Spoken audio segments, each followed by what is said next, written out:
চলে এসেছি আর একটা রিভিউ ভিডিও নিয়ে আইএফবি ফ্রেশ ক্যাচ পন পপস নিয়ে। এটা আমি কিনে এনেছিলাম মার্কেট থেকে। প্রাইসটা তোমাদের একটু বাদে বলছি।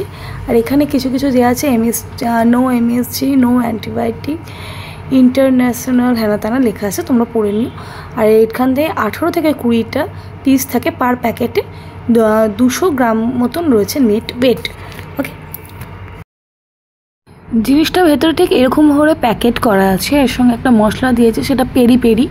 আর এটা ফ্রাই করার পরে মশলাটা ওর সঙ্গে ছড়িয়ে দিয়ে ভালো করে মিক্সড করে নিলে খেতে আরও ইয়ামি ইয়ামি লাগবে। তেলটা গরম হয়ে গিয়েছে, ধোঁয়া উঠছে। এরপর আমি পন পপগুলো একে একে করে দিয়ে দেবো সবগুলো। আমি অর্ধেক আজকে করছি আর অর্ধেক সানডেতে করবো, বিকজ আজকে বাচ্চাগুলো চাইলো, সেই জন্য হাফ করে দিয়েছি আর হাফ ডিপ ফ্রিজে রেখে দেবো সানডেতে করার জন্য। আমি এগুলোকে সবগুলোকে ডিপ ফ্রাই করেছি। প্রথমে একটু গ্যাসটা সিম করে রাখবো, ভেতরটাও ভালো করে কুক হওয়ার জন্য। দেন 5 মিনিটস লেটার আমি আবার গ্যাসের ফ্লেমটা বাড়িয়ে দেবো, তো ভালো করে ডিপ ফ্রাই করে নেওয়ার জন্য। মশলাটা কেটে নিয়েছি, এটা আমি স্প্রিঙ্কল করে দিই।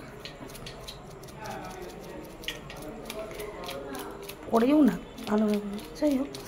আইএফবির যে কোনো প্রোডাক্টে রান্না খাবার দারুণই হয়, নো ডাউট। এটা আমি টেস্ট করে তোমাকে জানাচ্ছি কেমন হয়েছে।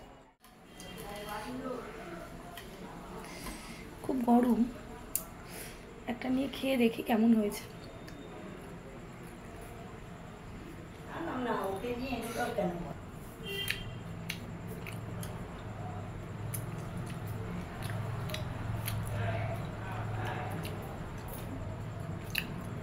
ভালো, আর একটু পরিষ্কার করে ছেড়িয়ে চিংড়িটাকে ভেতরে কোটেড করলে ভালো হতো।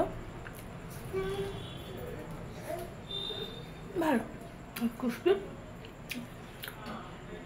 তোমরা ট্রাই করে দেখতে পারো, আমাকে সাবস্ক্রাইব করতে ভুলো না। বাই।